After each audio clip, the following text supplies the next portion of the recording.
Camera person Kumar Gaurav के साथ आशीष मंगल Soni, DD news, Indore. भारतीय रेलवे ने एसी स्लीपर क्लास यात्रियों के लिए एक नई व्यवस्था शुरू की है। अब सफर के दौरान यात्रियों को स्वच्छ इस्त्री किए गए उच्च गुणवत्ता वाले लिनन और बेड रोल दिए जाते हैं। रेलवे ने नवीनतम तकनीक का उपयोग करके ये सुनिश्चित किया है कि हर उपयोग के बाद लिनन को मशीन से धोया जाए और साफ किया जाए। दुर्ग के कोचिंग डिपो में 4 टन क्षमता वाली लॉन्ड्री यूनिट से यात्रियों को स्वच्छ लिनन मिल रहा है। देखिए हमारे संवाददाता सोमेश पटेल की छत्तीसगढ़ से ये ग्राउंड रिपोर्ट। ट्रेनों की एसी कोच में सफर करते समय यात्रियों को दिया जाता है एक लिनन सेट। लिनन सेट में होते हैं बेडशीट से लेकर कंबल और तकिए। दुर्ग कोचिंग डिपो में 4 टन क्षमता वाली लॉन्ड्री यूनिट से मिल रहा है स्वच्छ लिनन। ट्रेनों के वातानुकूलित कोचों में दिए जा रहे हैं हैंडलूम के उच्च गुणवत्ता वाले बेडशीट्स।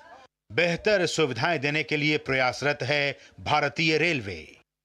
भारतीय रेलवे से लाखों की संख्या में लोग हर दिन सफर करते हैं। ट्रेनों में दी जाने वाली चादर और कंबलों की गुणवत्ता और स्वच्छता को लेकर यात्रियों की बढ़ती चिंताओं के बीच भारतीय रेलवे आधुनिक तकनीकों का इस्तेमाल कर रही है। दक्षिण पूर्व मध्य रेलवे के बिलासपुर और दुर्ग कोचिंग डिपो में क्रमशः 3 टन और 4 टन क्षमता वाली लॉन्ड्री यूनिट स्थापित की गई है। यहां पर न्यूनतम 2 शिफ्ट में काम किया जाता है।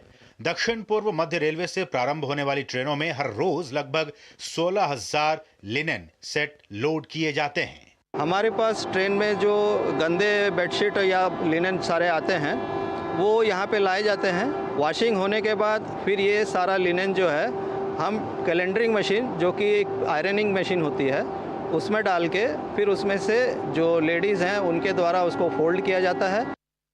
लगभग 40 करोड़ रुपए की लागत से स्थापित किया गया यह संयंत्र पूरी तरह से ऑटोमेटिक है और स्टीम के जरिए इस मशीन से बेडशीट, टॉवेल और पिलो कवर की धुलाई की जाती है ताकि यात्रियों को पूरी तरह से स्वच्छ और हाइजीन बेडरोल उपलब्ध कराई जा सके। इन बेडरोल को साफ करने से पहले इनका केमिकल ट्रीटमेंट किया जाता है और उसके बाद मशीन में डालकर इन्हें साफ किया जाता है। धुलाई के बाद मशीनों की मदद से ही ये बेडरोल प्रेस होकर बाहर निकलते हैं, जिन्हें पैक कर ट्रेनों में भेज दिया जाता है। इस कार्य को संपादित करने के लिए करीब 100 कर्मी यहां कार्यरत हैं, जो तीनों शिफ्ट में अपनी सेवाएं देते हैं। उच्च क्षमता वाले संयंत्र से प्रतिदिन रिक्वायरमेंट के हिसाब से 12,000 बेडशीट, 6,000 टॉवेल और 6,000 पिलो कवर की धुलाई की जाती है। इससे फ़ायदा ये हुआ है कि ये बहुत हाई कैपेसिटी लॉन्ड्री है और हमारे आसपास में जो भी रिक्वायरमेंट है लिनन का, जैसे रनिंग रूम, लॉबी वगैरह का, तो वो भी हम लोग यहाँ पे कर पा रहे हैं और हमारी सारी ट्रेनें भी कवर हो रही हैं। रायपुर डिवीज़न अपनी रिक्वायरमेंट पूरी तरह से इस लॉन्ड्री के द्वारा पूरा कर रहा है।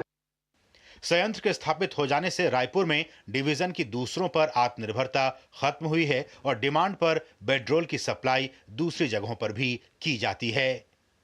ट्रेनों में दी जाने वाली चादर और कंबलों की गुणवत्ता और स्वच्छता को लेकर यात्रियों की बढ़ती चिंताओं के बीच रेलवे ने नए प्रौद्योगिक, बेहतर और लॉजिस्टिक यात्री केंद्रित सेवाओं को निरंतर प्राथमिकता दी जा रही है, जिससे ट्रेन में सफर कर रहे यात्रियों को दिक्कतों का सामना ना करना पड़े।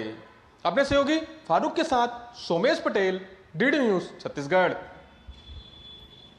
और अब लेते हैं एक ब्रेक। आप देखते रहिए डीडी न्यूज।